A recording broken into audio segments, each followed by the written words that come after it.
Very pleased to have with us in studio this afternoon Congressman Mark Meadows from North Carolina. Congressman, thank you so much for your time, sir. Thanks for having me on the show. I appreciate it. My pleasure. First of all, what part of North Carolina do you represent? We're all of western North Carolina, so the 17 counties from kind of the Lenore-Hickory area all the way to the Tennessee line, so the mountainous areas. Very, very beautiful part of the state out there. It is. It is. All right, so you have a bill that you're proposing. Politico's written about this, is getting a lot of attention, and it's basically, it seems to focus on the one area, or one of two areas, I think, mental health and school safety, where the American people, regardless of whether you're a Republican or a Democrat, gun owner, not a gun owner, we come together and we say, all right, these are some things that we can do to help protect our kids. Right. And so this is a bill that would help put more armed police officers in our schools. Sure. It's called the Protect America Schools Act, and really I'd love to say that I came up with the idea, but it was really our sheriffs and our principals and teachers back in our district said, listen, I had one guy call me, he teaches concealed carry. He says, you need to see what my wife, a principal of a local elementary school, has done for security. We went, we visited, I had two sheriffs talk to us, and he said, what really will provide a safer environment for our children is making sure that we have additional resource officers in the school, and so we looked at a vehicle to fund that, and are really encouraged by the support we have from a bipartisan. We've got Democrat sheriffs and Republican sheriffs that are supporting it, a number of organizations as well. All right, and I mentioned this earlier, you are aware of the fact that we have a deficit. You're aware of the fact that it's growing every year, and so you don't want to add to it. Right. I'm a fiscal conservative. You know, we've got a spending problem, and so what we looked at doing is taking unspent funds that was sitting over in the NOAA budget and bringing those funds over, allow local law enforcement officers to make the best decisions with those funds. So really taking appropriated funds already, so we have offsetting expenditures, so we're not increasing the debt. Okay, and again, these are funds that would be available in terms of like grants that local agencies could apply for? Exactly. It's the old Cops in School program. And what we found, interestingly enough, when all of this happened with Sandy Hook, I told my people, I'm a strong Second Amendment rights guy. I said, regardless of where I am, I want you to go out and do the research, find the facts, what really makes a difference. And we found that, interestingly enough, most gun violence happens with a .22 caliber pistol and not the semi-automatics that we're looking at. And then the other part is that when this was funded, we actually saw a reduction in gun-related violence in the schools, and so we thought it was a good, pragmatic, common-sense approach to take. Well, I mean, look, it stands to reason. You know, I remember right after Wayne LaPierre proposed, you know, putting more, whether it's armed police officers, whether it's, you know, the school districts deciding they want to arm staff or whatever. The head of security in Camden, New Jersey, said that he loved this idea because they have guards in the schools, but they're Right. unarmed guards in the Right. schools. And I thought to myself, well, what is the point of that? Here you have a very violent, you know, a city that's wrecked by violence. They've got trouble with juvenile violence, and yet the people who are supposed to be protecting these schools and protecting the good kids when they're in these schools, they don't have the tools to actually protect those students? That just seems wrong to me. Well, they have to have the tools, and when we start to look at that, if you've got a deterrent there, it's going to make a big difference. It's kind of like you and I driving down the highway. When we see a trooper on the highway, we automatically slow down, whether we're speeding or not, because of the deterrent that it is. And so whether somebody is looking at this, when you've got somebody there with a weapon that's willing to protect our students and teachers, I think it's a pragmatic way of addressing the problem. So is the House going to act, or do you think this bill will get any hearings or anything before the Senate makes its moves, or what have you heard as far as the timing goes? You know, here's the thing is we're still waiting to see what the timing might be, and obviously the Senate will probably make a move that as a Second Amendment rights guy that I can't support. You know, when we look at our constitutional rights, not only as an avid sportsman and hunter, but really somebody who's upholds the Constitution, we can't yield on that point. And so as we look at it, this gives us something that a number of people can support and have a proactive approach. But yet the other part of that is that we're not looking at violating our Constitution. So we're hopeful during the appropriations season that this gets, one of our co-sponsors has agreed to help us in that sense. And so whether it passes as a standalone bill or actually gets folded in, we're hopeful that we'll see it enacted as law. What are you hearing from your constituents? Are you getting a lot of phone calls, emails, contacts about this issue? Yeah, I'm glad you asked. Really, we started getting calls almost immediately, and as a father, when the tragedy happened, I grieved. I could see my kids when they were small, facing the same kind of situation. So we have a moral obligation to do something about it. But most of the calls that I've gotten in my office have really been, do not take away our rights, our Second Amendment rights.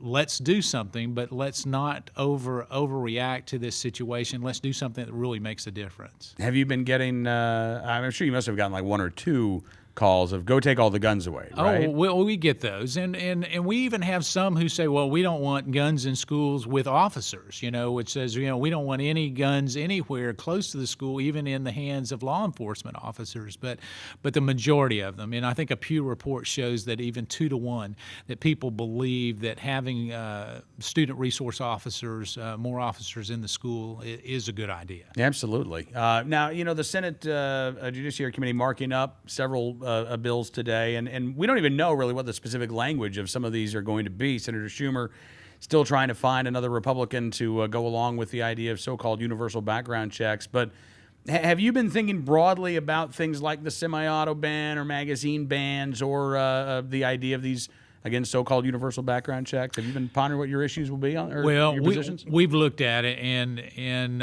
again, I asked my staff to go in and said, okay, let's check the facts. What are the facts? And each time that we look at violence in schools, those kinds of bans, even including universal background checks, would not have stopped the majority of the violence. Up to 90% of the violence wouldn't be stopped by any of those. So we needed to enforce the existing laws that we have on the books. The so-called gun show loophole that they're talking about. Well, most of the people that go to gun shows actually, if there is a dealer there, you still go through the background check, and so we see a lot of this as being rhetoric that doesn't necessarily match the actions, in my state. Right. And I'm curious. You are a freshman congressman, right? Just a couple of months in. Right. 2 months. How are you? What do you think about everything? I mean, here you've been outside the bubble and outside the Beltway, and boy, now you're in it, Congressman. Well, we're in it, and I think probably the biggest thing is trying. The learning curve is huge, but the other part of it is, as a freshman, you get to ask questions that nobody else gets to ask, like why are we doing this, and that doesn't make sense. And so the disadvantage is actually an advantage because we're able to ask questions that nobody else dare ask. And one of my things is we're sitting here in Washington D.C. area. I had toughest gun laws. Some of the toughest gun laws in the country. I had more homicides that happened in the first week within 1 mile of where I live than the last 10 years at home in North Carolina. And so it shows the gun laws don't necessarily translate into a safe environment. Absolutely. Your colleague over on the Senate side, I'm sorry, Eric? Sorry, my producer's talking to me. Okay, we're fine. Your colleague over on the Senate side, Senator Rand Paul, yesterday with a 13-hour filibuster joined by Senator Ted Cruz and Mike Lee and Jerry Moran and others. What's your take on what happened? God bless him. I tell you, most of the people in the House had gone. We had cast our last vote, but I was there in the House yesterday and in my office. And so about 5:35, I took a couple of my staff members. We went over in the gallery of the Senate to give him a thumbs up and say, continue to go. It was inspirational. It's Mr. Smith goes to Washington, but it makes us feel good that the way that people standing up for what they believe in needs to be applauded. And I applaud the senator for doing just that. It seems to me it's right along the same line that you just talked about, getting to ask those questions. As a newcomer to D.C., the questions that we dare not ask once you've been here a while, like, why is it so hard for you to say that the president can't just unilaterally order the death of an American citizen by a drone strike when he's not an imminent threat?